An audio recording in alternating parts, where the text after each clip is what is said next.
আসসালামু আলাইকুম। নান রুটি কিভাবে বানালে খাওয়ার সময় ইস্টের গন্ধ করবে না, একদমই নরম তুলতুলে হবে, অর্থাৎ সব মিলিয়ে খেতে হবে একদম হুবহু রেস্টুরেন্টের মতো।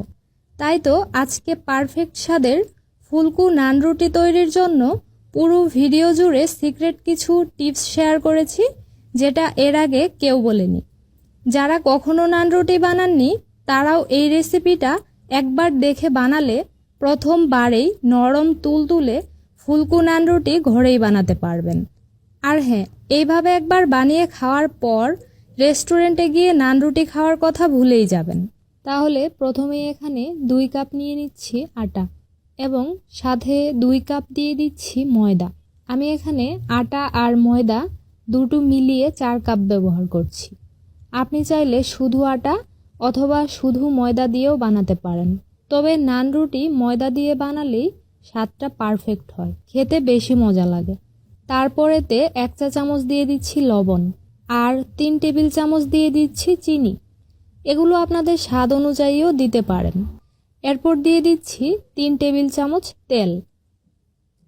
এর বদলে আপনি চাইলে ঘি অথবা গলানো বাটার দিতে পারেন, তাহলে গ্রানটা আরও ভালো হবে। এখন সব কিছু ভালোভাবে মিশিয়ে নিয়েছি। আচ্ছা, এবার এতে দিয়ে দিব ইস্ট। অনেকেরই অভিযোগ থাকে ইস্টের গন্ধে নান রুটি খাওয়া যায় না। আসলে পরিমাণের চেয়ে বেশি ইস্ট দিলে গন্ধ করবেই। আমি 4 কাপ ময়দার জন্য এখানে 1.5 চা চামচ ইস্ট দিয়ে দিচ্ছি, অর্থাৎ 1 চা চামচ সাথে আরও হাফ চা চামচ। অনেকেই করেন কি 2 থেকে 3 কাপ আটা বা ময়দার জন্য 1 টেবিল চামচ ইস্ট দিয়ে দেন। এই কাজটা কখনোই করবেন না। নর্মালি 1 কাপ ময়দা বা আটার জন্য হাফ চা চামচ ইস্ট ব্যবহার করতে হয়। তবে আপনি যদি হাফ চা চামচের জায়গায় সামান্য একটু কম পরিমাণে ইস্ট ব্যবহার করেন তাহলেই কিন্তু ইস্টের গন্ধটা আর করে না। ইস্ট দেওয়ার পর ভালোভাবে একবার সব কিছু মিশিয়ে নিয়েছি। এখানে নিয়েছি কুসুম গরম দুধ। এই দুধটুকু কিন্তু অতিরিক্ত গরম নেওয়া যাবে না, তাহলে ডো মাখানোর সময় সিদ্ধ হয়ে যাবে, তখন ডোটা ফুলবে না। আবার ঠান্ডা দুধও নেওয়া যাবে না, অর্থাৎ কুসুম গরমই নিতে হবে। আর হ্যাঁ, আপনি কিন্তু দুধের বদলে এখানে কুসুম গরম পানি দিয়েও এই ডোটা মেখে নিতে পারেন।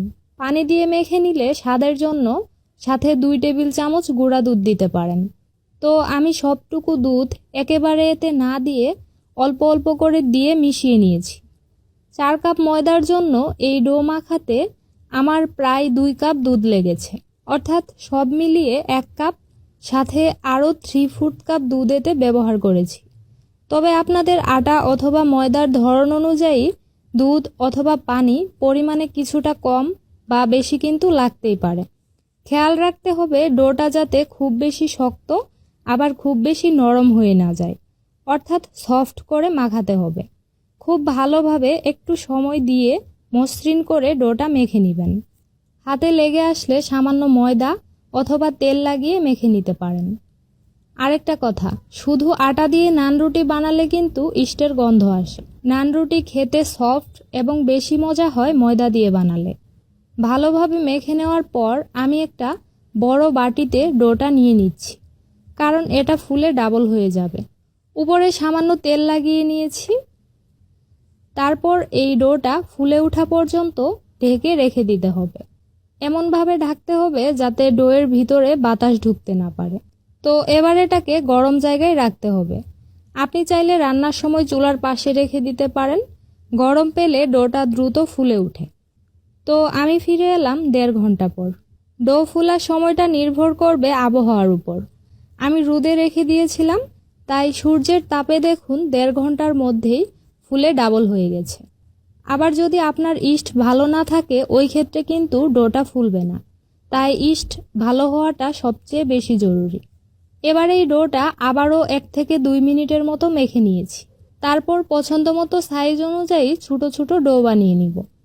আমি নান রুটিগুলো খুব বেশি পাতলা বা খুব বেশি মোটা করে বানাবো না, তাই এখান থেকে 10টা ডো কেটে নিয়েছি। এবার হাত দিয়ে ডোটা মিল করে নিচ্ছি, তাহলে রুটিগুলো বেলার সময় সুন্দর গোল হবে। সবগুলো ডো এরকম বল বানানোর পর আবারও ঢেকে রেস্টে রেখে দিব 5 থেকে 10 মিনিটের জন্য। এ পর্যায়ে রেস্টে না রেখে যদি সাথে সাথেই রুটি বানাতে যান তাহলে বেলার সময় বারবার রুটি ছোটো হয়ে আসবে, বেলতে কষ্ট হবে। তো ফিরে এলাম 10 মিনিট পর। এখন একদম সফট হয়ে গেছে। এবার সামান্য ময়দা ছড়িয়ে এটাকে বেলে নিব। রেগুলার আমরা যেই সাইজের রুটি খাই তার থেকে একটু বড় আর সামান্য মোটা করে বানিয়ে নিচ্ছি। আমি এই রুটির পুরুত্বটা খুব বেশি মোটা বা খুব বেশি পাতলা করিনি, মাঝারি পুরুত্বের রেখেছি। ঘুরিয়ে ঘুরিয়ে সব দিকে সমানভাবে বেলে নেবেন, তাহলে রুটিগুলো ভালোভাবে ফুলে উঠবে। এখন নান রুটি সেঁকে নেওয়ার জন্য আগে থেকেই প্যানটা মাঝারি আঁচে মিডিয়াম গরম করে রেখেছিলাম। এবার প্যানের মধ্যে রুটিটা দিয়ে দিচ্ছি। রুটি দেওয়ার পর চুলার আঁচ এখন রেখেছি মাঝারির চেয়ে একটু কম তাপে। এবার রুটির এক পাশটা 30 থেকে 40 সেকেন্ডের মতো ভাজা হয়ে গেলে উল্টে দিচ্ছি। তারপর একইভাবে অপর পাশটাও আবারও 30 থেকে 40 সেকেন্ডের মতো ভেজে উল্টে দিতে হবে। এভাবে উল্টে পাল্টে ভাজার কিছুক্ষণ পরেই দেখবেন এইভাবে রুটিটা ফুলে ডাবল হয়ে যাবে। চুলার আঁচ বেশি কমিয়ে রাখলে কিন্তু রুটিগুলো এরকম বলের মতো ফুলকো হবে না। আবার আঁচ বাড়িয়ে যদি ভাজতে যান ওই ক্ষেত্রে দ্রুত কালার চলে আসবে ঠিকই, কিন্তু ভিতরে কাঁচা থাকবে। তাই চুলার আঁচ মাঝারির চেয়ে সামান্য একটু কমিয়ে রেখে এই নান রুটিগুলো ভেজে নেবেন। এরপর পছন্দ মতো দুপাশে সুন্দর লালচে কালার আসলে নামিয়ে নিতে হবে। প্রথম 2 থেকে 3টা রুটি বানানোর পরে আপনি নিজে নিজেই বুঝে যাবেন চুলার আঁচটা কেমন রাখতে হবে। আমার তৈরি প্রতিটা নান রুটি ঠিক একইভাবে ফুলে ডাবল হয়ে গিয়েছিল।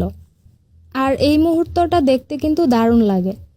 সবগুলো টিপস হুবহু ফলো করে বানালে দেখবেন আপনার নান রুটিগুলোও এরকমই পারফেক্ট হবে। শুধু তাই নয়, ইস্টের একটুও গন্ধ আসবে না, আর খেতে হবে একদমই রেস্টুরেন্টের মতো। ঘরে তৈরি এই নান রুটিগুলো দেখতে যেমন লোভনীয় লাগছে, খেতেও হয়েছিল একদমই সফট।